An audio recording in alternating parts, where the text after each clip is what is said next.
Welcome to our Bible study. Let us pray. Heavenly gracious God, we come to your throne of grace for this new day, new Sabbath day that you have given to us. Thank you for gathering all of us in your name as we are going to study on the 12 disciples, especially on Philip. Give us your knowledge and wisdom to understand about what you are going to teach us through them, through him today for our daily life. In Jesus' name. Amen. Did you come in? Who's missing? Carol. Carol. Where's Carol? She brings Audrey, so Oh, so both of they them. must be running late. Maybe, okay, that's fine. Oh, I didn't know. I was getting nervous. I thought he. Alan is missing too. She was getting her cold. We saw this picture. Yeah. So we were in here. Yeah, this is where we left last week, if you remember. That Philip introduces some Greeks because Philip himself is a Greek. And from the town of Bethsaida, where a lot of Greeks live. I don't know about now, present day, but those days. So Jesus doesn't have any differentiation between Greek or Jew or Gentiles. All are same for him.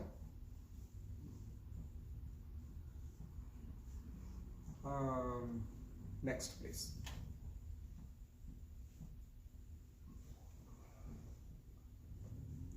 Okay, can somebody read? John chapter 6, verse 5 through 7, English Standard Version. 5. Lifting up his eyes, then, and seeing that a large crowd was coming toward him, Jesus said to Philip, "Where are we to buy bread so that these people may eat?" 6. He said this to test him, for he himself knew what he would do. 7. Philip answered him, 200 denarii worth of bread would not be enough for each of them to get a little.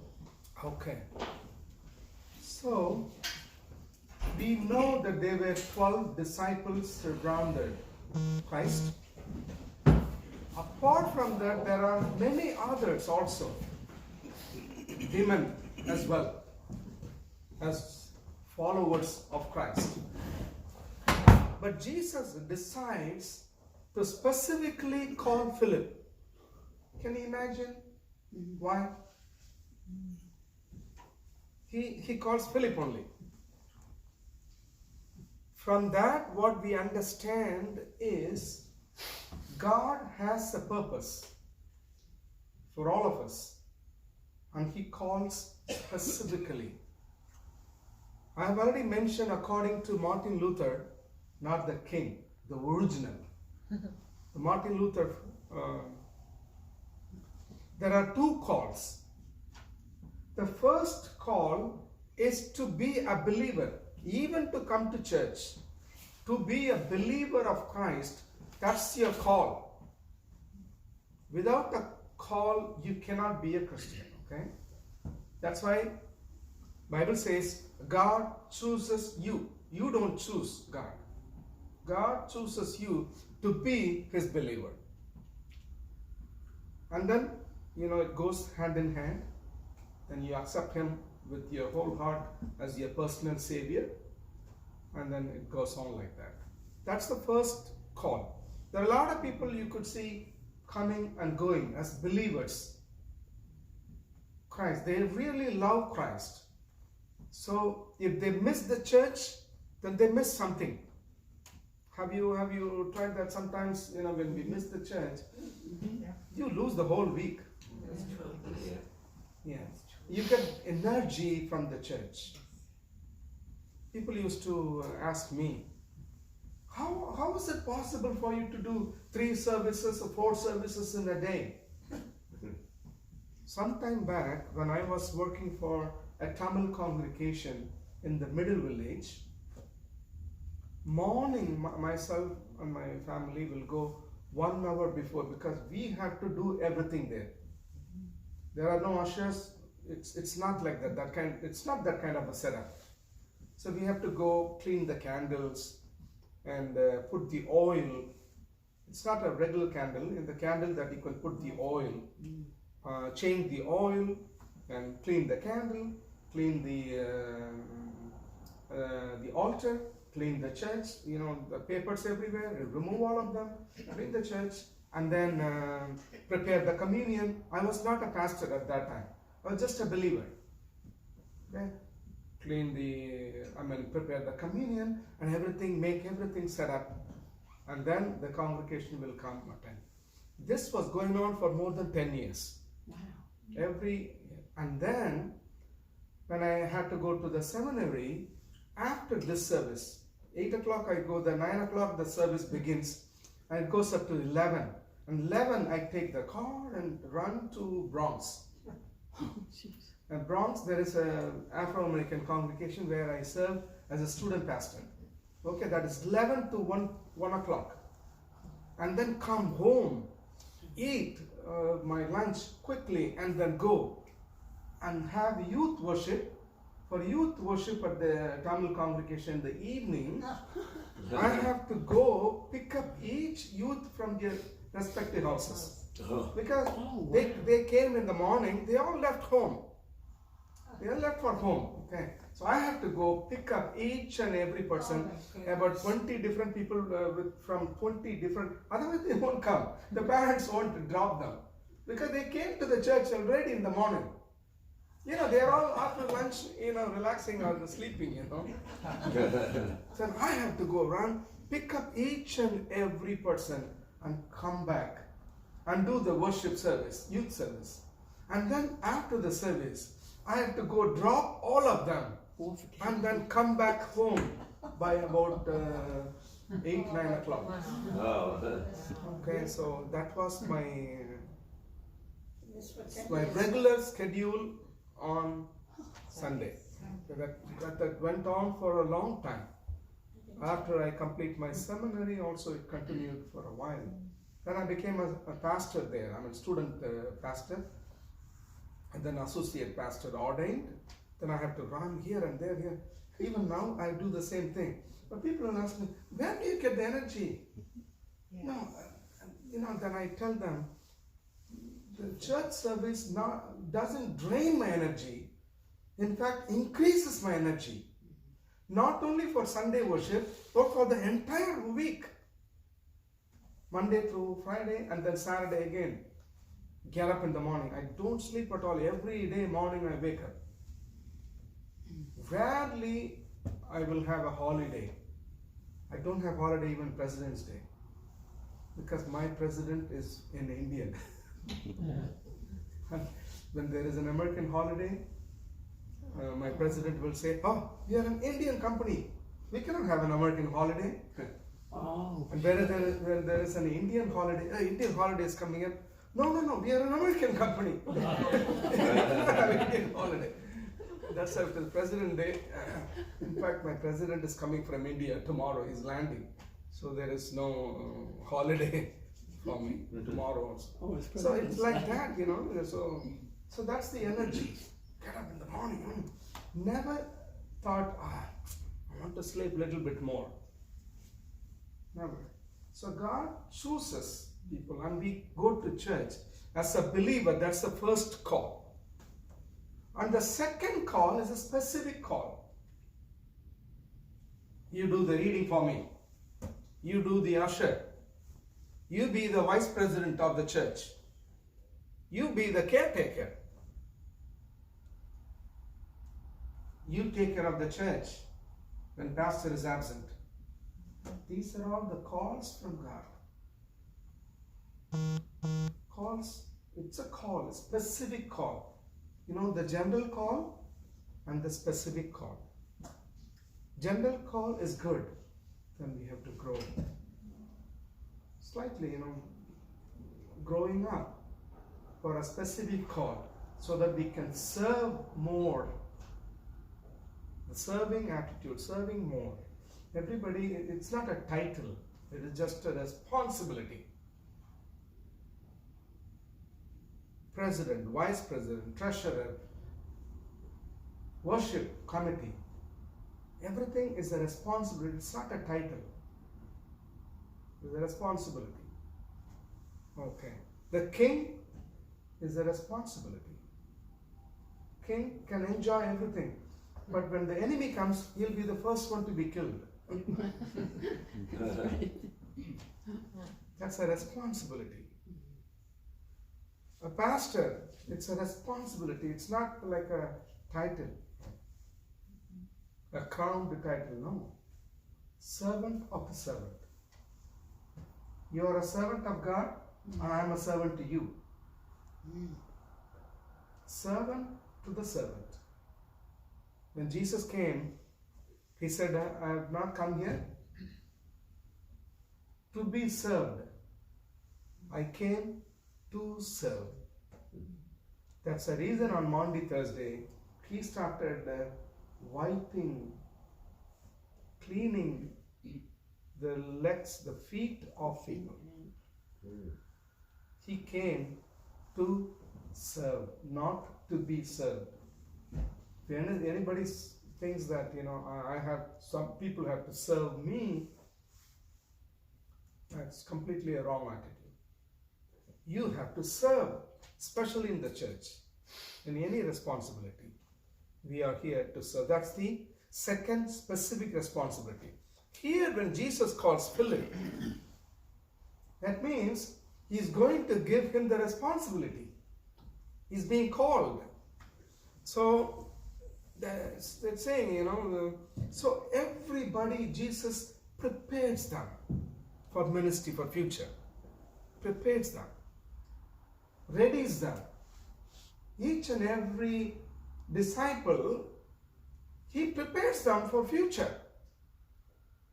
And he calls Philip, and in order to test him, here, where are we to buy bread so that these people may eat? Then Philip the careful, that's why we call him the careful, he says, no, what are you talking about? You think we can buy bread for everybody? It will cost us 200, which is about 2 years of wages. Somebody, 2 years of wages. If you get about 50K salary, and if somebody is asking you to donate $100,000, you wouldn't have. How is it possible? And that's what he said. 200 denarii worth of bread would not be enough for each of them to get a little. Even then, they cannot eat more. They cannot eat enough. They can only have a bite. Even then, it will cost, because he's not able to calculate beyond that. That's why he's talking about 200. He's not able to talk. Sometimes the children, when my brother was a baby, and we'll ask him how much he want, he will always say 5. He wouldn't know more than that. So, how much you want? 5. Okay, take 5 and I will take the balance. If I get 10 pies from my father, take 5 for you and take the balance is for me. So always 5. How much you want to study? 5. That's all. So it's like that. So Philip is not able to think beyond the 200 denarii. So he said, even for 200 denarii, people cannot even have enough of them. That's what he said. And then what happens next? Read, please. Oh, No. okay. Okay. No, okay, all right. Philip said to him, Lord, show us the Father, and it is enough for us. Jesus said to him, have I been with you so long, and you still do not know me, Philip? Whoever has seen me has seen the Father. How can you say, show us the Father? Do you not believe that I am in the Father, and the Father is in me?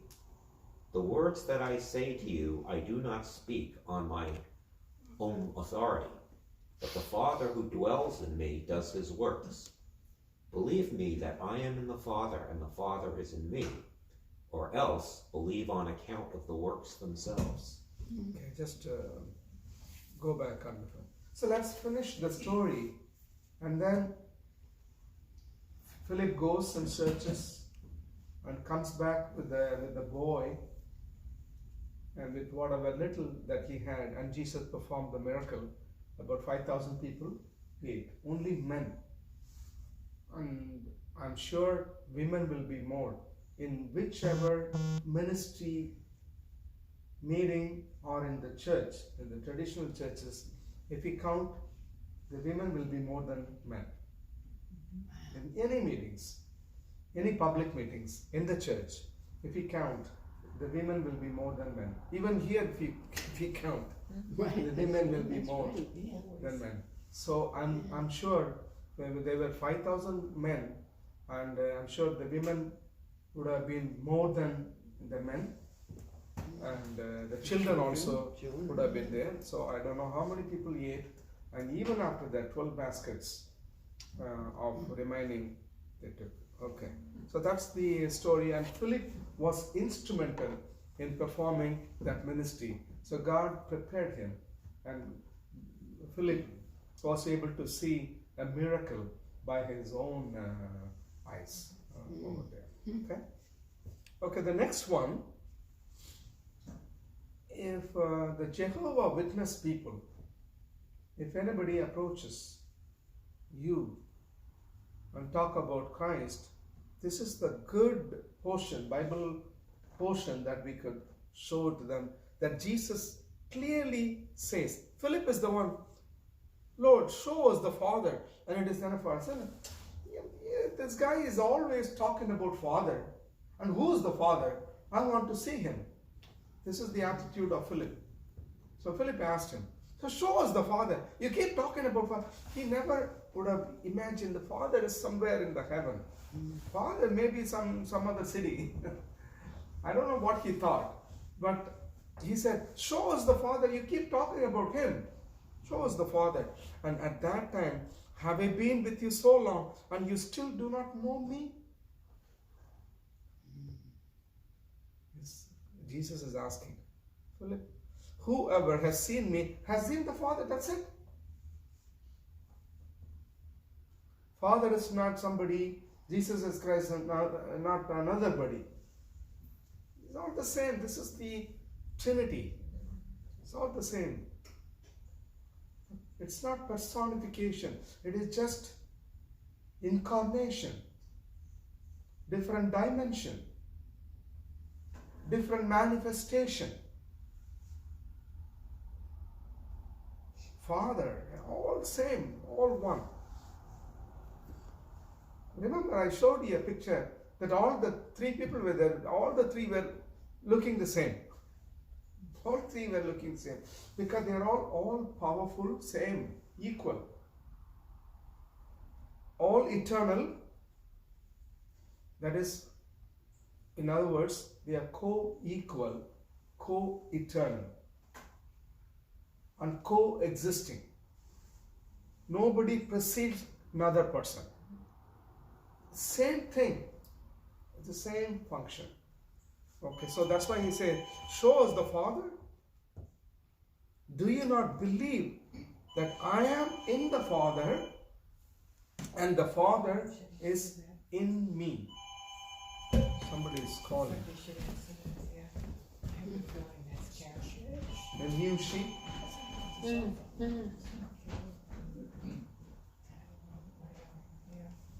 Okay, so that's very clear. It's very clear. I am the Father. Those who have seen me have seen my Father. It's the same thing, you know. So do you understand? Hmm?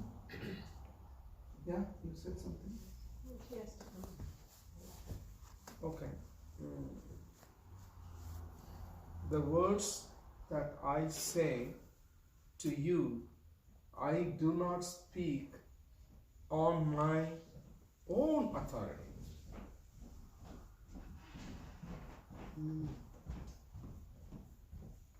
Good or bad? Oh, it was just somebody wanted to know what time, 9:30, and it's too early for them. Tell them they can join anytime. Whenever you wake up, come and join. At least, I've seen some people people just come right in time only for the sermon. When sermon finishes, they will be gone. Really? Wow. And some people I know that they come right for the fellowship. They eat and go.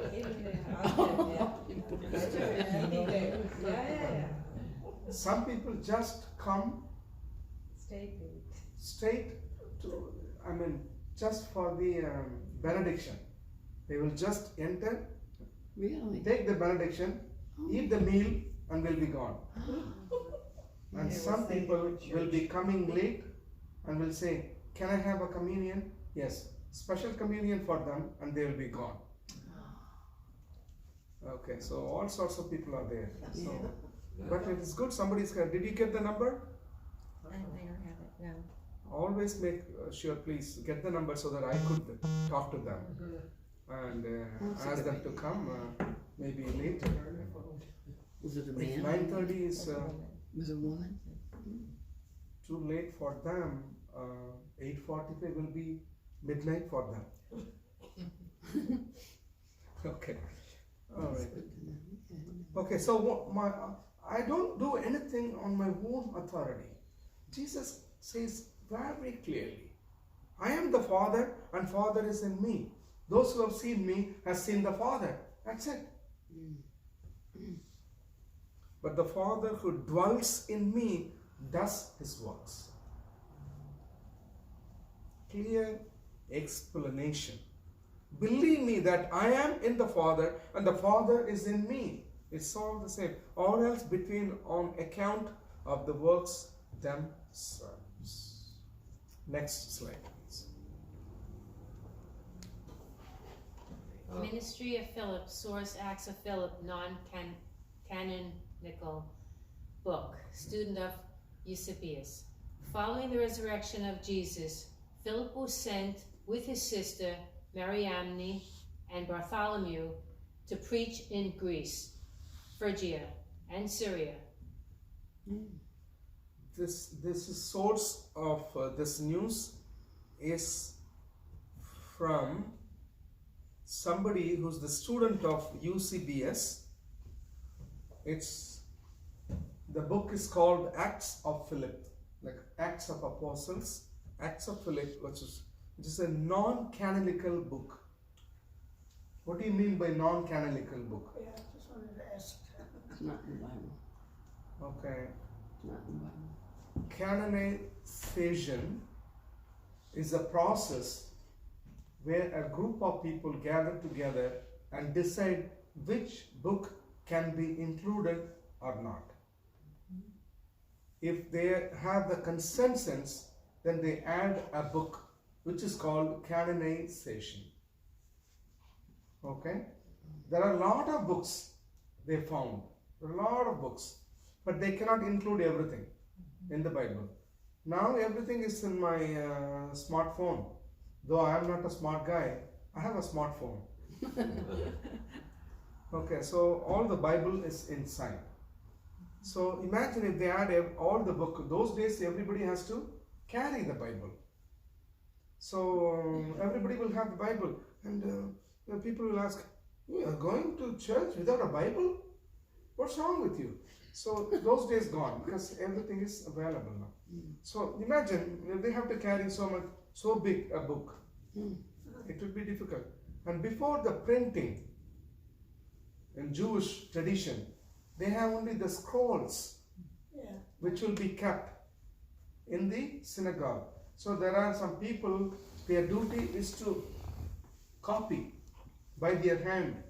Copying, that's all they do. And then they distribute. So it is like a library. Okay, then I have my children or growing up and I want to start teaching them. It is the responsibility of the husband, the man of the house, to teach both the wife and the children, because most of the wives are not educated. The children have to be educated. The man would have gone to some school. Okay, just to read and write. So then I will take Genesis, the Torah books.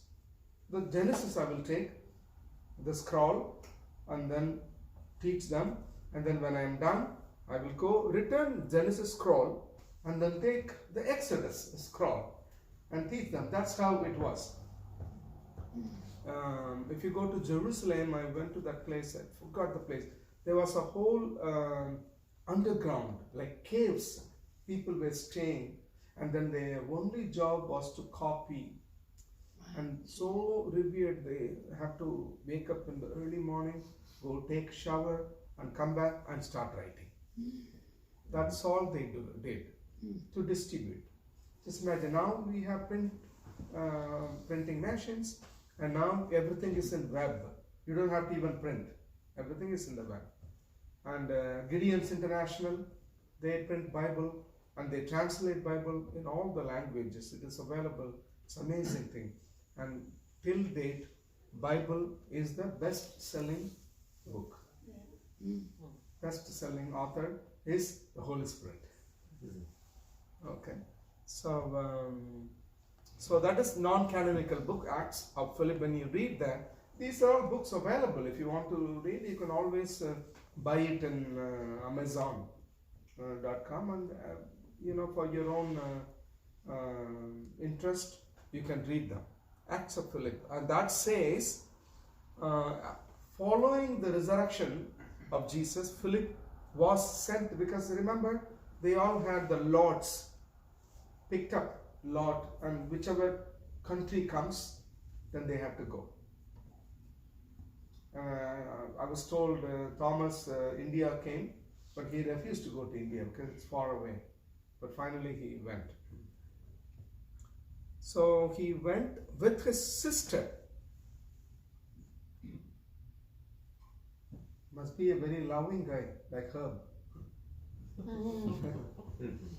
He took the sister along and Bartholomew to preach in Greece, Phrygia and Syria. These are all there. Okay, good. Next, please. Through a miraculous healing and his preaching, Philip converted the wife of the proconsul of the city. This enraged the proconsul, and he had Philip, Bartholomew, and Mariamne all tortured. This is what happens when you have to do God's work. It's persecution that happens, So the wife of the proconsul, that is like a ruler of the city, the wife got converted, and the proconsul was furious, and then he tortured them. Sometimes the religion matters to the ruler. If he doesn't follow the religion of the king or of the superior power, then he might lose his power. That's why they were, so adamant. And so this is what happened from the Acts of Philip. This is the news. And tortured, I don't know what all they did. Even Bartholomew and Mariamne. Were they all killed, Pastor, then? Tortured. They did not die. kill here. Okay. Tortured. Killing is easy. Dying is easy. Receiving the torture is it's difficult because continuous pain. No. Dying is just finished. No pain. Okay. Next. Philip is commonly associated with the symbol of the Latin cross. The cross with the 2 loaves, because of his answer to the Lord in John 6:7, a basket filled with bread, a spear, and with the patriarchal cross with a carpenter's square. These are all his the symbols of him associated, because he's associated with the big miracle of 2 loaves. Pastor, what are we looking at there? Is that a... This is the cross. Yeah, It's called the Latin cross. but, so the additional crossbar, what is that? That it says the cross with the two loaves is what it means. 2 loaves. Two loaves. Back to the Or the cross with the carpenter's square is also. I'm just wondering. The carpenter will have something like this. the Latin cross. The bottom. The bottom And left Yes. and right. and the basket filled with. Let's see the other pictures if you have. No, that's the only picture about the cross. Okay. We have to do. And the basket filled makes sense. The basket filled with bread and the spear with patriarchal cross. Cross with the spear, which we have seen in the original picture that I showed you. A cross with the spear. Okay. Next. The Quran speaks of Jesus' disciples, but does not mention their names. Instead, referring to Them. to them as helpers to the work of God. Muslim exegesis and Quran commentary, however, names them and includes Philip amongst the disciples. Muslim exegesis also narrates that Philip later went to preach the faith of God in Rawan and Carthage, Tunisia. So the Quran talks about Philip where all he went and did the ministry. And they talk about Tunisia. Okay. Quran doesn't speak, doesn't mention the names of the disciples, but the Quran explanatory book that is called exegesis book mention about Philip and all the names of the disciples and where all they went to do the ministry. That's it. Oh, next. This is the martyrdom. All right. Philip and Bartholomew were then crucified upside down, and Philip preached from his cross.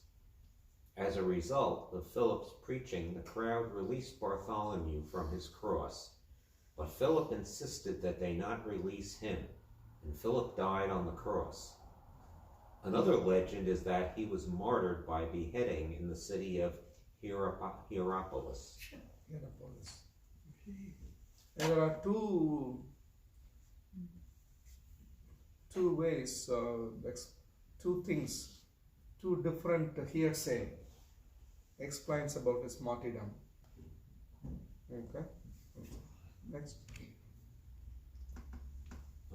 Okay. Oh, On Wednesday, 27th July 2011, the Turkish news agency Anadolu reported that archaeologists had unearthed the tomb of Saint Philip during excavations in Hierapolis, close to the Turkish city of Denizli.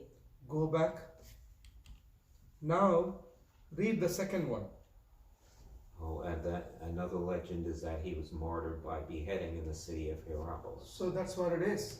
There is a proof that he was beheaded at the place of Hierapolis. And here the archaeological evidence has come. So that means the second legend about his martyrdom is the fact. Hierapolis. Anadolu. The Italian professor Francesco D'Andrea stated that scientists had discovered the tomb with a newly revealed church. He stated that the design of the tomb and writings on its walls definitely proved it belonged to the martyred apostle of Jesus. Okay. So that's the tomb discovery by Italian professor. Next. And this is the one. The picture. Next one. That's it. That's it? That's it, yeah. Okay. So that's the end of Philip. I think this is a video. Video? Mm. Okay. Let's watch the video. How long is it?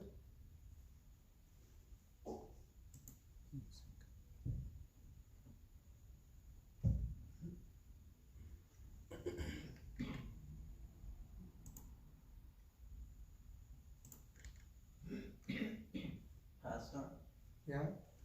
How did they know those were the bones of Philip? Say it again. How did they know, the Turks, that those were the bones of Philip in 2011? Yes, maybe they found some scriptures or some related papers, scrolls, So it was something more like that. guess. Yes. Otherwise, they wouldn't have said, because the Italian professor has finalized this is definitely a tomb of one of the disciples, but they also found that it is a tomb. The further research proved that could be the tomb of Philip, because nobody else has gone there. Mhm. There is there is a hearsay that Philip went there, so they would have come to a conclusion that it would have been. If it doesn't work, that's fine. I cannot see how long the video is. Let me see. So with that, if you have any questions, please do ask me. It started. Hmm. Huh.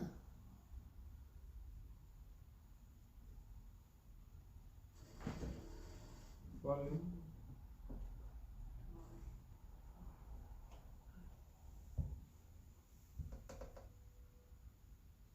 So barren, Is isn't there it? any Yeah, explanation? it's just rocks. It should be. Wow. And this is 2011, right? Yeah. Oh, a statue? Hmm. Pastor, were these tombs there or were they put together when they had to bury somebody? Yes. That's what I think. Pardon? That's what I think. Yeah. Okay, that's about it. So during the next, the week of next week begins Lent. So during the Lent time, I would like to take a break from the regular 12 disciples Okay. that we have been doing. Instead, I would like to do something else. Like important things that we have to learn. Just a reminder, we all know it, but just a reminder for all of us to talk about the sin, the forgiveness, the blood of Christ, Holy Spirit, all those topics that I would like to do during the Lent. Okay? So for a change during the Lent period, that will be like a meditation for all of us. At the same time. But once when we finish our Lent, then we'll go back to the 12 disciples and finish the rest of them. Okay? Thank you so much. Very good, thank you.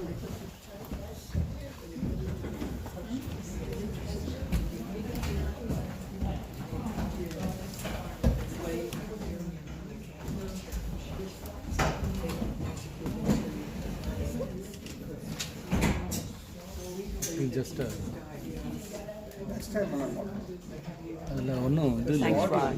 Thank you. okay, audio. Sorry.